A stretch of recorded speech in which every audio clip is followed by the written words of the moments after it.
it dawned on me that it came up during the trial, probably about how I might commit suicide, type of person I was. As the door was going down, as I pulled my car into the garage, I actually chuckled that there must be people thinking that I'm not going to turn my car off, or that I probably would, or I might go get a pistol and just end it. That was the moment where I just went, screw this pendulum. I need to switch it back going in the other direction.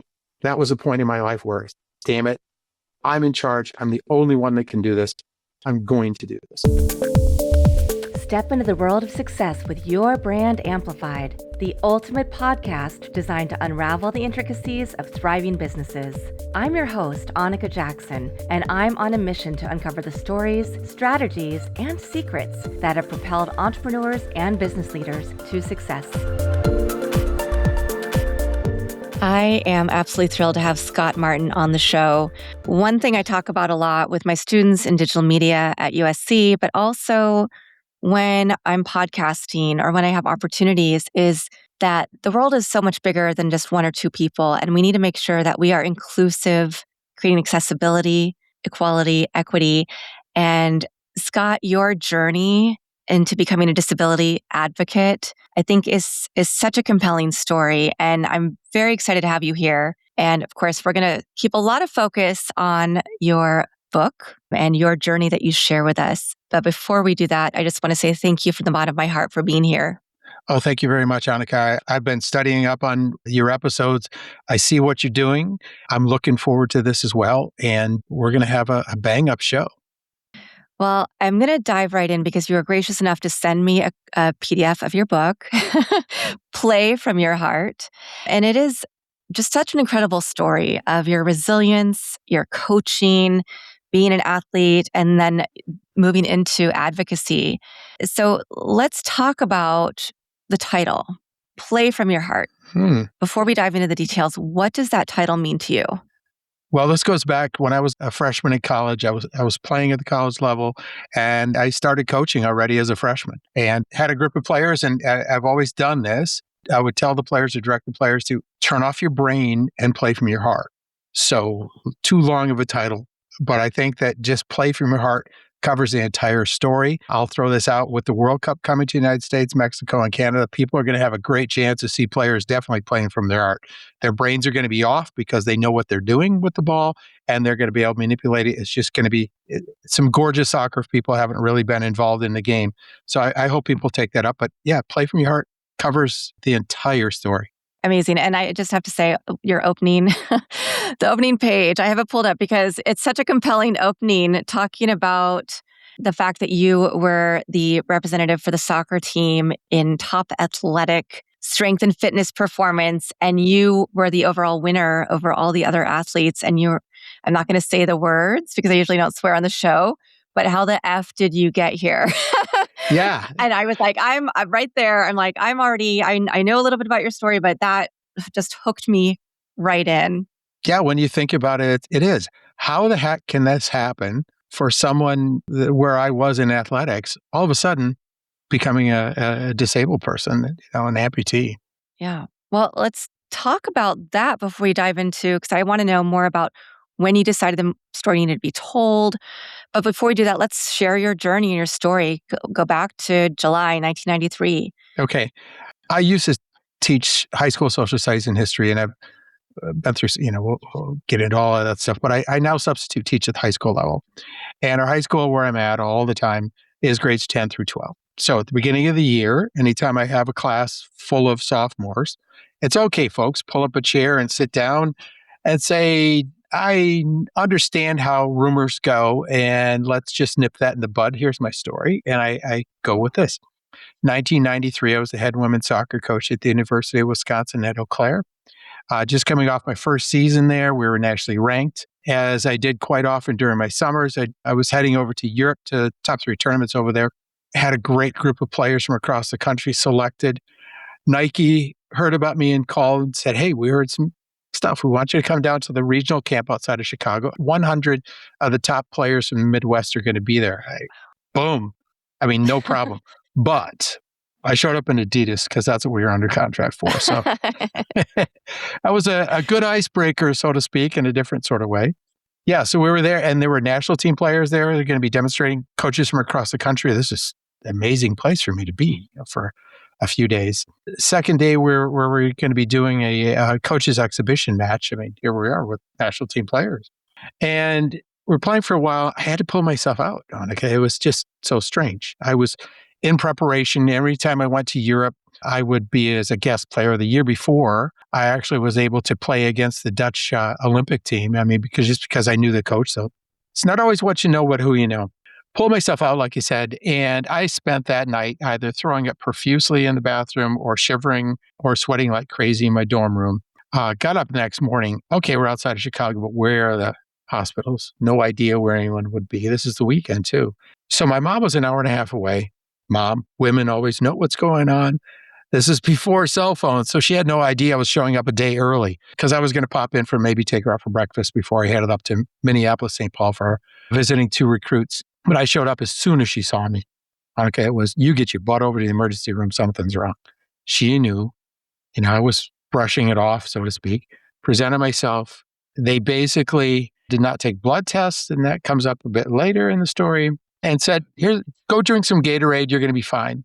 No. Woke up the next morning, even worse, had to cancel a recruiting trip, doing a coaching gig I was doing as well. And the last thing I remember for a while was pulling out of the driveway with my stepfather driving and my mom standing outside the kitchen door, just looking freaked out. She knew something was really up. Cut to the chase a little bit. Woke up a month later from a medically induced coma to learn that in order to save my life, I had contracted group A strep with necrotizing fasciitis. And at the time, the media loved to call it the flesh-eating disease. No, it does not eat flesh, but it's a way to describe what happens to someone who contracts this as I did. And it was, Scott, basically, your family had to make a decision for you because you weren't capable. Either let you die, which I should have. I was told that the only reason I was alive because I was an athlete, I was in top shape. Or here was the kicker and the hard part for them. Amputate both your hands, parts of your feet, and see how you would handle life. And that too is, as we get into, I think chapter 2 in the book is, wow. And here I am, a white male going from athletics into now coming out as an amputee and a disabled person. And through the book, it's littered with times that I was discriminated against. So there's a bunch of stuff right at the beginning for you, Annika. So a lot to work from.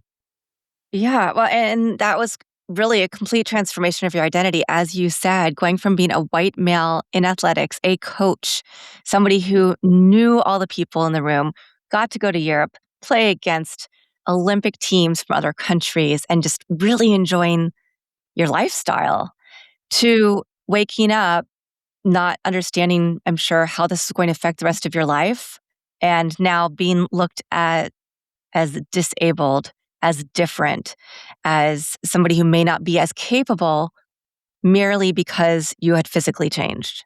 Exactly. Yeah. I started doing something really stupid from the start. And I, as a male, am not ashamed to say, as most males would do, not looking at the emotional side of things, my focus right away was, let me get back to work. Stupid. I went, denial is the first stage of grief, denial, anger, bargaining, depression, and acceptance, which I never got into was acceptance, except for not all that long ago.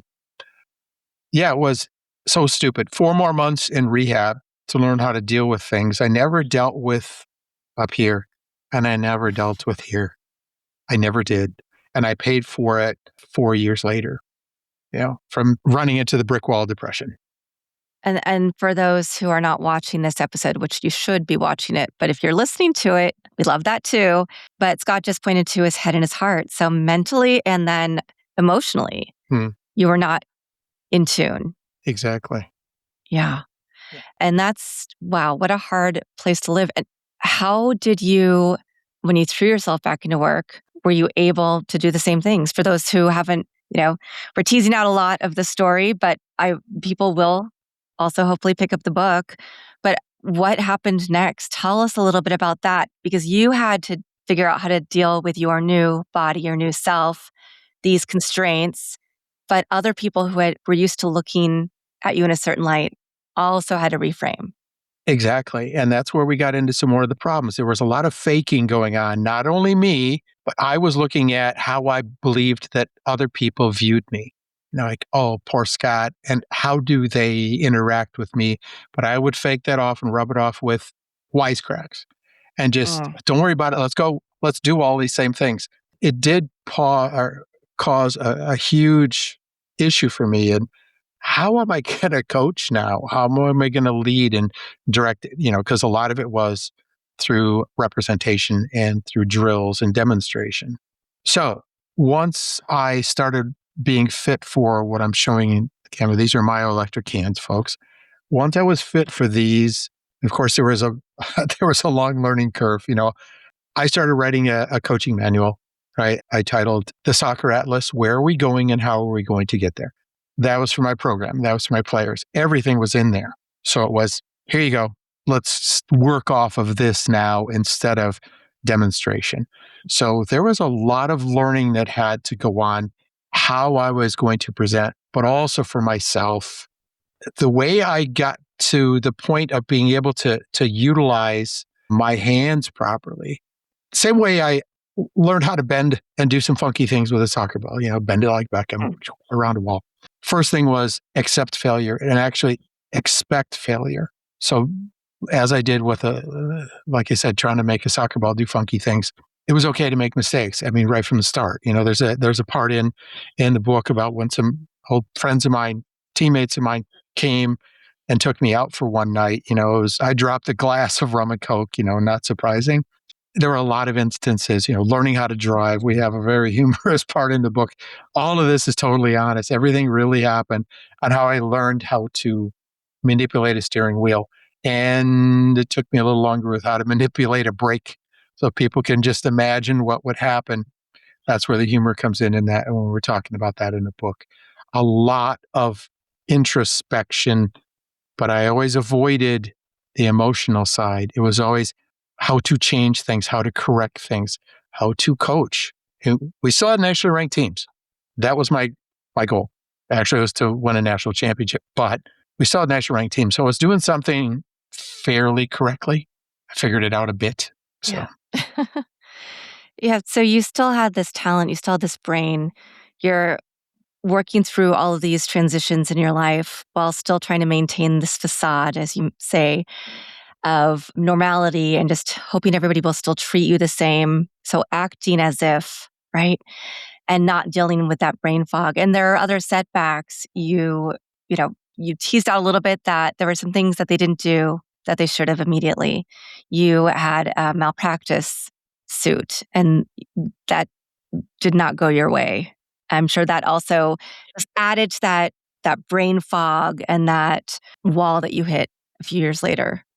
I mean, it was within a few months. It took us 3.5 years for my attorney to get up to speed and to make the trial. It was 2 weeks long, $10 million. Boom, lay it out there for you, folks. It's all in there. Of course, I had to change the names of the defense attorneys and all those folks and the doctor. So yeah, we lost. But in the time frame of 3 months, I hit a wall of depression where I went, man, I got to change. I have to change. Resign my position.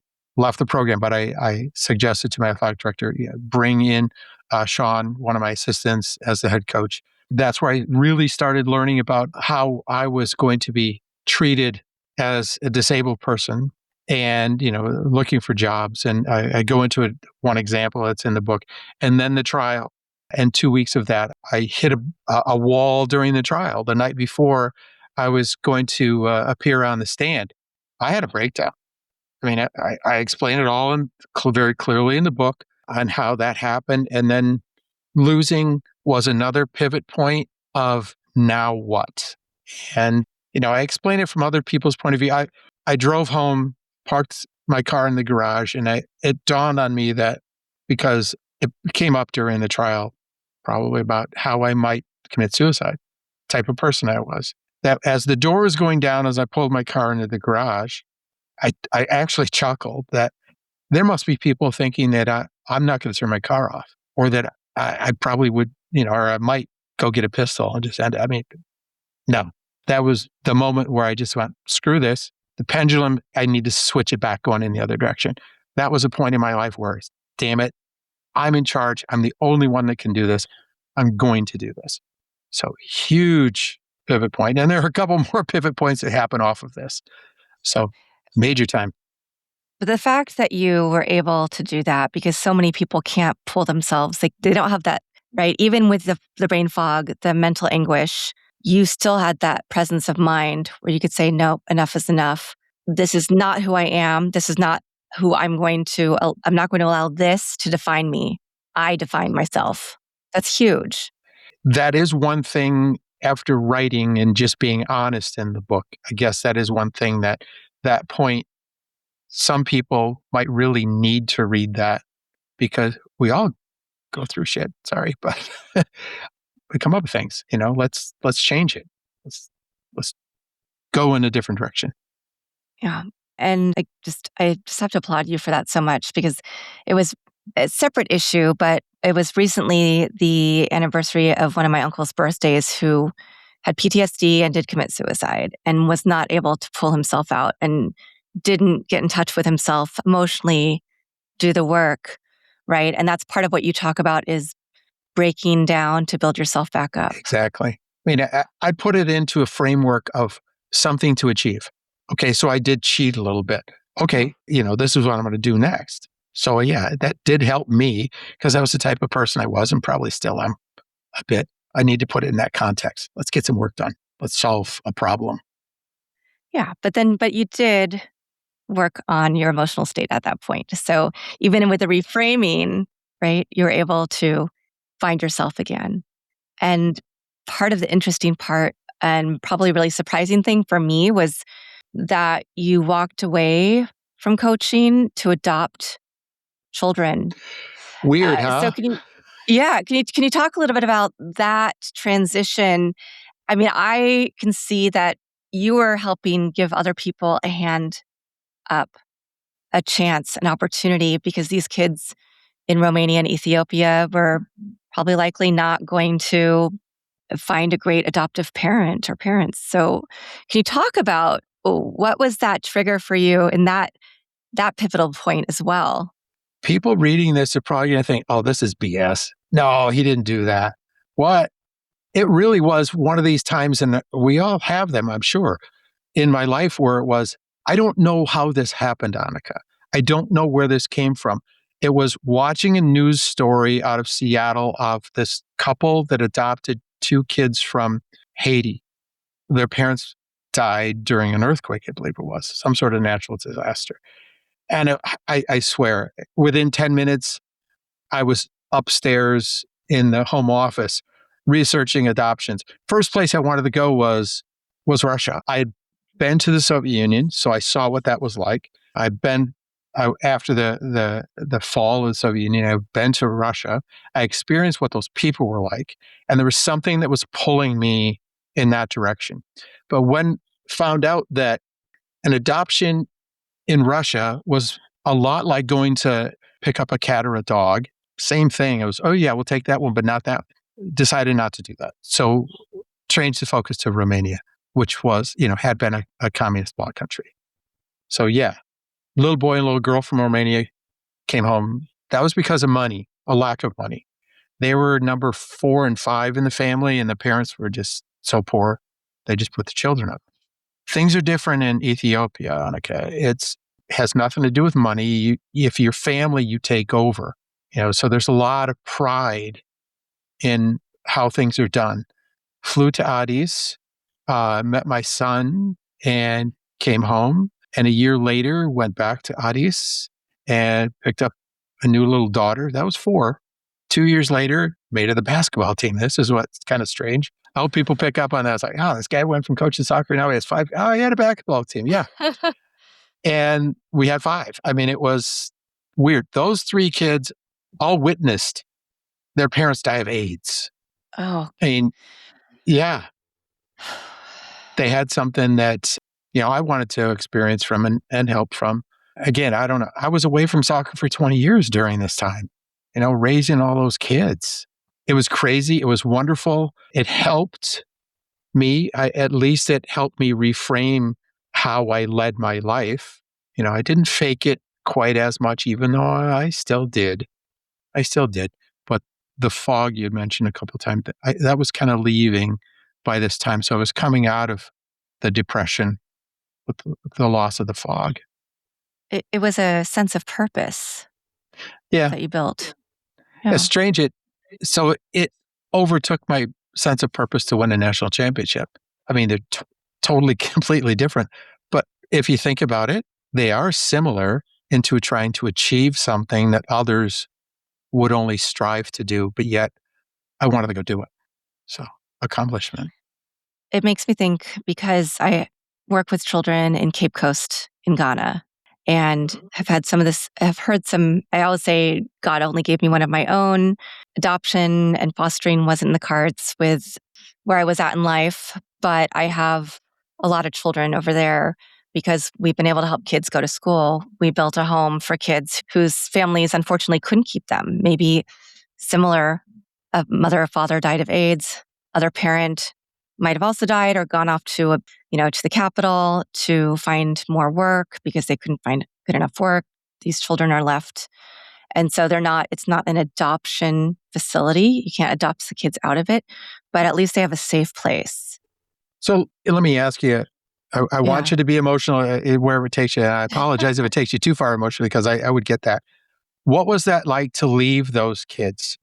I mean, I experienced mine when my kids, I went to the orphanage. So you had kids in a somewhat similar setting.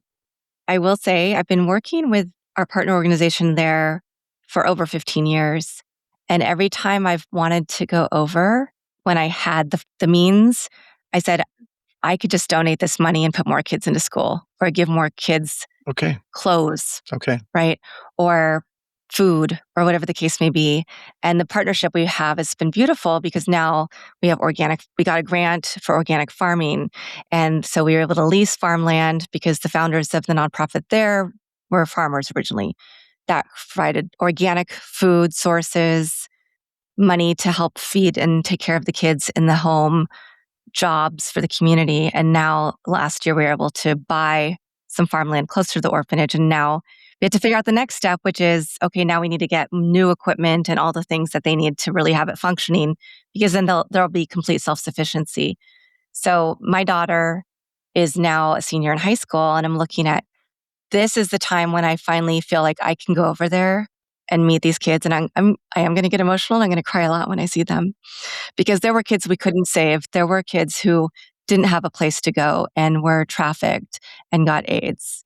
And it breaks my heart, and I'm sure for you too, like you can't save everybody, but in saving few people, you're reciprocating love, right? You're helping somebody grow into who they really should be. And it heals you a little bit from whatever hurts and things that you were facing. And to bring that back and talk about it here again and how you can, that's how humanity is. I believe that's how humanity is supposed to work. So yeah, bravo. Bravo. Oh, Yeah. we all do what we can. So thank you. I appreciate that. But the fact that you were able to adopt and bring these kids here and give them a life that would be unlike any life that they could even imagine. And they've all either gone into college or one in the military. One has a child she's tough as heck. The one daughter with the kid, she learning disability, but yet she still she earned her bachelor's degree and now she's going on and getting into counseling. Perfect, huh? You got a kid that went through this and now she's going into counseling. So amazing. And did any of your kids play soccer? No, for 20 years, I would help out if there was a need for coaching. No, it was all right. Right from the start, I was tugged two ways. Me saying, do what you want to do. And all my soccer friends and all that experience, oh, come on, you got 5 kids. They're all playing, right? They got scholarships yet? No, I'm not going to push that on child because to me, the game is artistic. To me, the game is like a Jackson Pollock drip painting. Artists from the 40s and 50s, people go look it up. Great stuff. That's how I view the game. And that's how I think it should be played at its best. And the kids just didn't have it from here. They had something else. That's what's most important. Yeah. Exactly. You wanted them to play from their hearts, whatever that meant to them. Plug. Thank you. You're welcome. So you mentioned Seattle news. So obviously at this point, you're not in Wisconsin. Right. And in fact, you started coaching the under 13 boys C team, the lowest level team. Yeah. Talk about that. What prompted you to go back, make that return to soccer and to coach children who had been written off by everybody else? Man, wouldn't that be cool in a book? Here's the D word again, Annika, discrimination. With my resume, and I'm not trying to, but doggone it, I did a lot of stuff. Very successful, I would say. I showed up to this club, and this is a club where parents are paying thousands of dollars for their kids to go play with the expectation, be honest, yeah, the expectation their kids would end up being products of this club and be able to go play in colleges and get scholarships, aspire to maybe play on the national team. And I mean, this is, Wow. yeah. So here I show up as, no, you don't have the A team. No, you've got the C team, and keep them going because we need the money to keep the club afloat. Are you freaking kidding? Okay, but here, Annika, I attended both training sessions or tryout sessions. When I got the list of the kids, like, oh, really? Well, my kids just seem to be smaller, but be honest, they all lack some confidence. And they weren't just gunning it in a training session in the tryouts. I mean, they were holding back a little bit. But I saw something, and that told me that's what I'm going to work on, first of all. And that's where the second half of the book comes in with what happened with these kids. I mean, it was just amazing to look at how it fit in, oh my God, with my story and what I knew what to do because I had to help them overcome, like I overcame. And we did it through soccer. And I do. I want to, I'm so emotional and I feel so connected to you right now. So I'm going to get verklempt, but I really appreciate it. And I gave a training today for people on how to pitch podcast hosts as a guest. And I did say in that sometimes we go really deep and sometimes we have really emotional conversations and sometimes I cry with my guests. Doesn't happen a lot, but these are the episodes where I know it's touching me on a deeper level.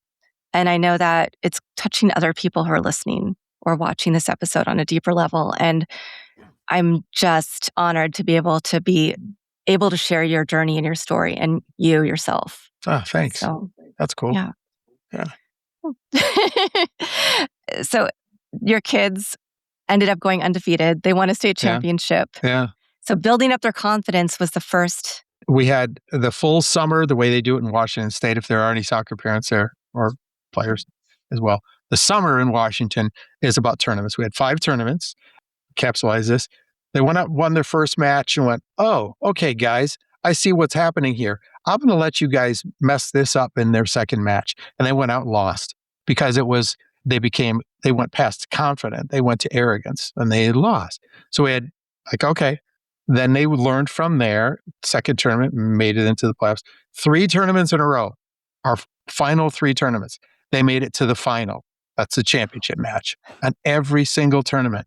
And guess what happened, folks? They lost every single one. But I knew what we had. They had gone from lacking confidence and just kind of whatever. For example, whenever we scrimmage, A team never wanted to scrimmage us. B team, Jose and I, we got our teams together every Wednesday. We, towards the end of the summer, we ended up beating those guys. So their confidence is, chiming up. But at the end of the summer, we had to have individual meetings, and every single one of those boys was pissed that they lost, especially that final match in the final tournament. They were mad, which told me that they were now confident in themselves because they expected it.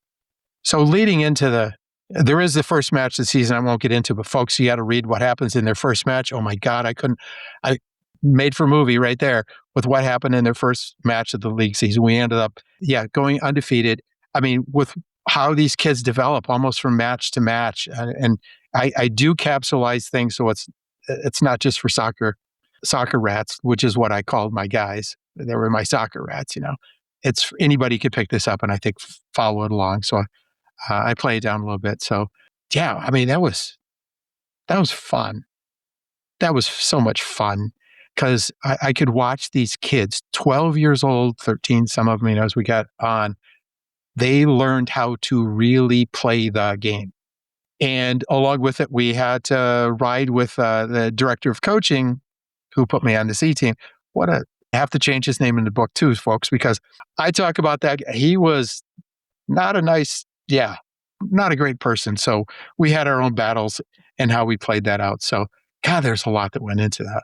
I mean, it was just the whole, what, 6, 7 months of doing all of this with those kids and how they came out at the other end, and also how I was treated at the other end again. It was just something that's hard to imagine, but it actually happened. Yeah. Well, when you find success, people look at you in a different light again, It right? should. Yeah. When they see, yeah, yeah, ideally. And your coaching philosophy mantra, your mission is not to teach you, but to put you in a position to learn. Thank you for bringing that up. Yeah, I find that it takes a little bit longer, but boy, when the kids latch onto it, it's rock solid. They have learned because I will put them in position. I always tell the kids, I'm going to ask you more questions and tell you what to do. This freaked some of those kids out because they were lacking confidence in the beginning. But doggone it, it's like, okay, how do you do it? Why would you do this? If they ask me, why would you not do that? Sometimes it was set up for them. They were wondering if they got something right. It's like, yeah, you're correct. And move on. So it's little bitty steps. By doing that, following that mantra, my mission is not to teach you, put you in a position to learn. It's smaller steps, but it's rock solid at the end. I did that when I was teaching, and I did it with my kids as well. And it worked. I think the evidence shows that. Yeah, I'm resonating with you as a college professor because I try to put my students in a position to learn. I've never framed it in that way, but knowing that they need to learn new skills, I want them to do that, but use their imagination, and I'll make recommendations. And maybe the first couple of assignments, I'll say, okay, use this tool, because digital media, you have to know AI these days, but you need to figure out what really works for you, for your product, for your brand, for your service, for your company. It may not be the same things that I like to use. Exactly. But at least now you are in that position where you feel comfortable trying things out, asking the right questions. It's all about that.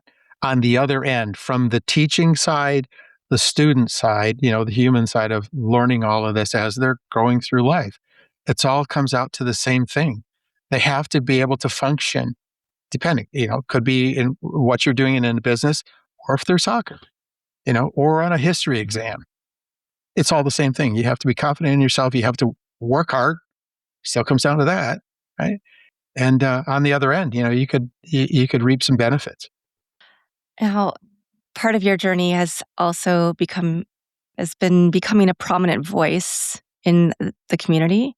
You're a global advisor for Billion Strong so that you can advocate for others with disabilities. You also helped Johns Hopkins develop new prosthetic technology. Yeah, So, that was interesting. I don't know. It's up to you if you want to go in there because it takes a little bit, but yeah. you want to go Well, into it? I I do want to, because these are two other things that you didn't have to do. You didn't have to become an advocate. You didn't have to help create new technology and solve issues for yourself and for others who are also having the same issues. It's like with the book, I'm learning when we're in this marketing phase. It's turning into something totally different than what I thought.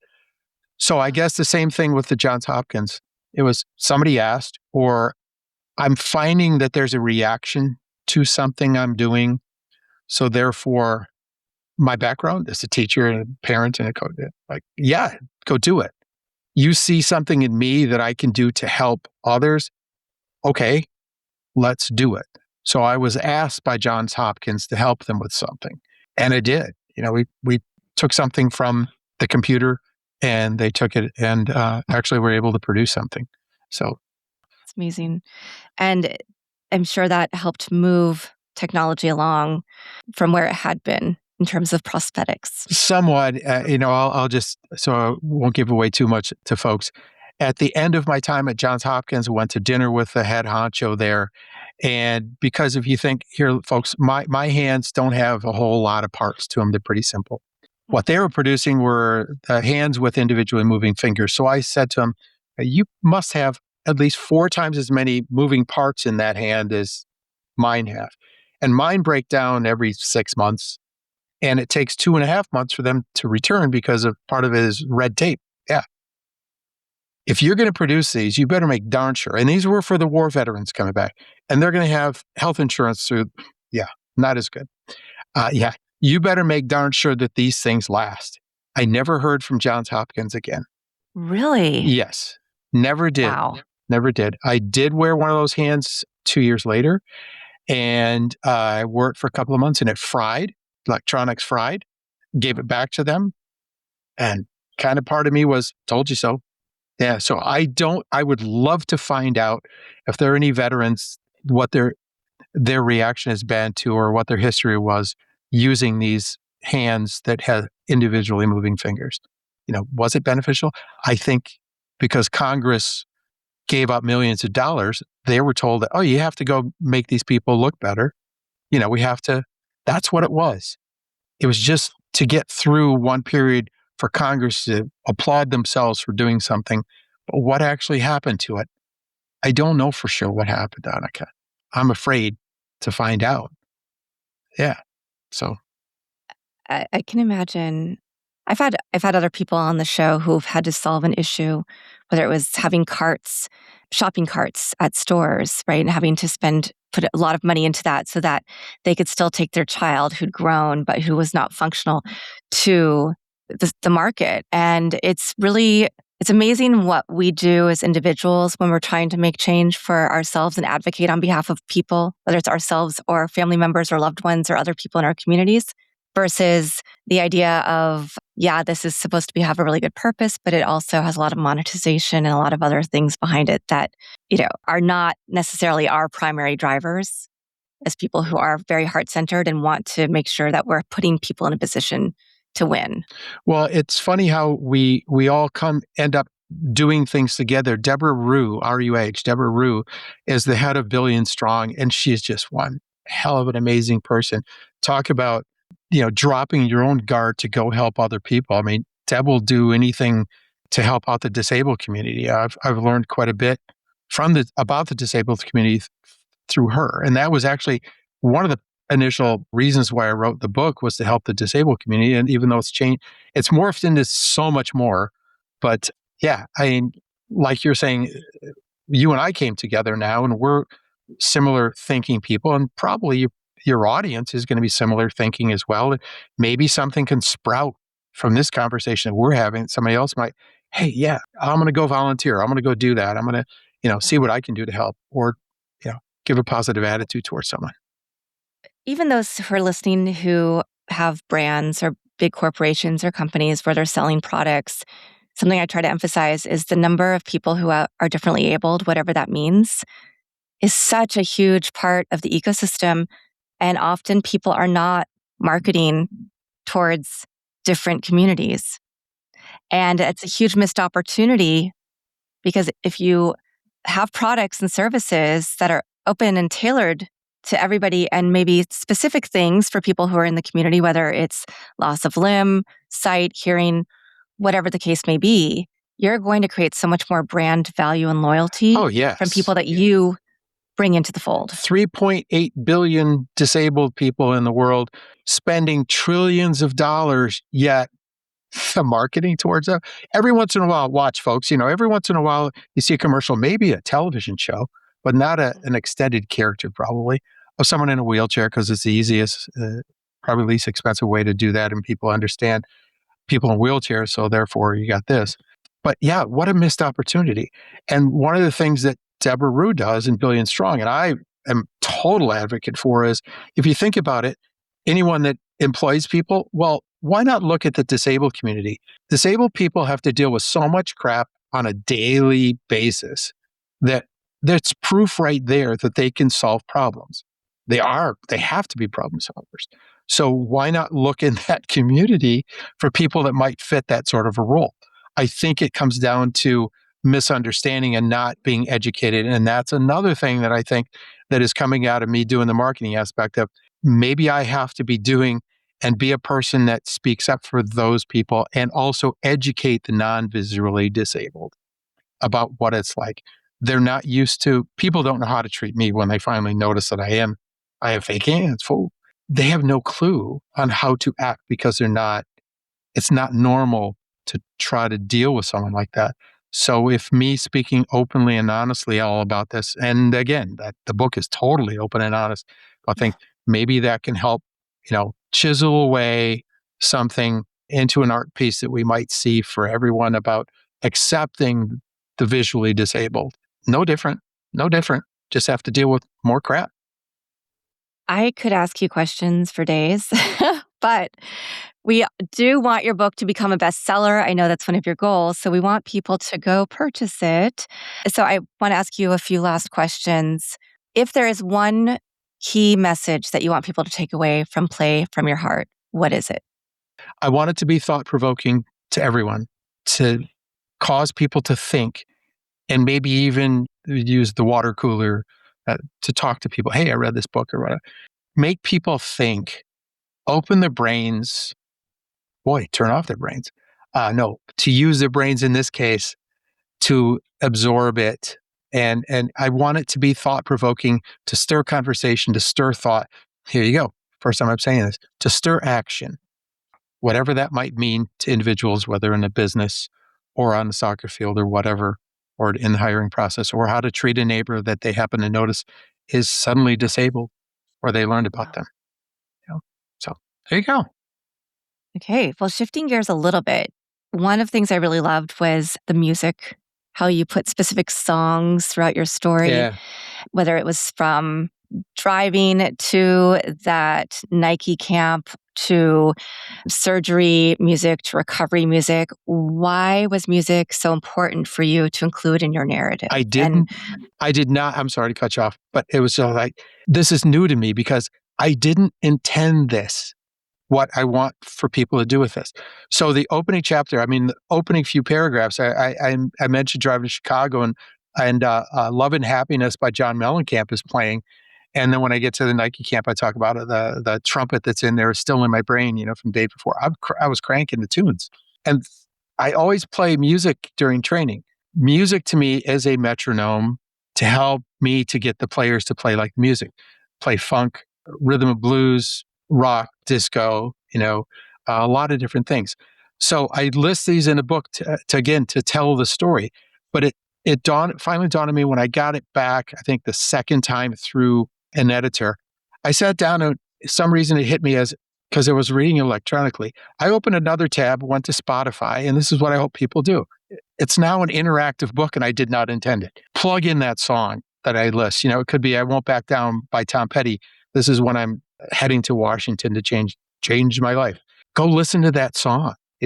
During the training session, the Tab Benoit song is mentioned. Go listen to Tab, that song that's mentioned, then come on back and read it because it's going to pull people really into the story and I think, kind of be more there. It's now an interactive book and I did not intend it to be that way. but how cool is that? I think it's Right? cool. And Yeah. I'm a similar vintage, so I am familiar with all the music choices that you included. Another lighter moment in your story is Sue, your full circle moment. You're married to Sue, the woman that you fell for at first sight when you were 16 years old at a disco. Yeah. Tell us a little bit about that. Tease it out a tiny bit. I did not have my ass together and I knew that this was it. She was that boom. That was it. But I knew I was too immature. This is part of growing up, folks. And it's like, I let life happen. And the way we describe it in the book is exactly how it happened. 40 years went by. 40 years. We never forgot about the other. 40 years later, she went through a teammate of mine married someone that she went to school with. So it dawned on her. She told me it was kind of like the moment when I knew I had to go look at adoption. It was a boom moment. And she went and looked up that high school friend of hers and tracked me down through that friend's husband to find that I was a friend on that person's Facebook page. Tracked me down, messaged me, was like, she had a different last name. I went on her Facebook and I found a photo of her from back then. I went, oh my God, it's Mm. Sue. Sue Schmidt. Holy crap. And we just, so at the end of the book, we'll give it away. I mean, it ends pretty nice. I leave Washington after I wasn't asked to come back and said, screw it. Came back to Wisconsin. And we've been married for 6 years, coming up on 6 years now. And everything, it was just like, there was no gap. There was no gap. Yeah. Thanks for mentioning that, Annika. I mean, well, it's so beautiful. It's so touching that you've had to go through all this adversity, but the beauty and the moments that you found beauty in. And, whether it was adopting your kids, getting that team to the championships that were completely thought of as bottom of the barrel kids, and they weren't, to being able to reunite with your true love. I mean, those are the moments we want in life, and those moments bring us a lot of hope. I get to go upstairs after this and have dinner with Sue. Yeah. I mean, and now it's going to make me tear up. I just, unbelievable on how we got to this point. And you and I, this is the beginning of our conversations and our connection. We didn't even talk about your podcast and so many other things that you do. So your book is available for pre-sale. Pre-sale. Yeah, here we go.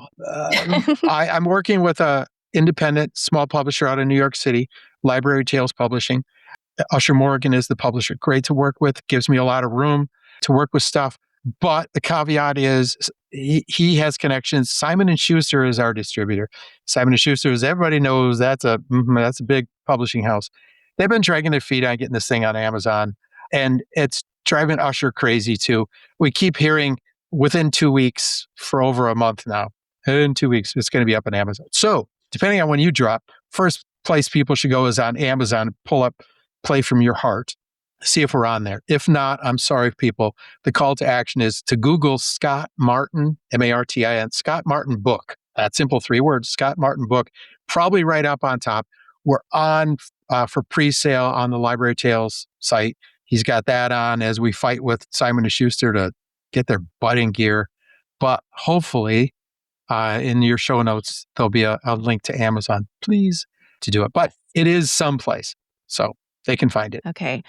Well, yeah. So we'll talk for a few minutes before you run off to dinner after we end this.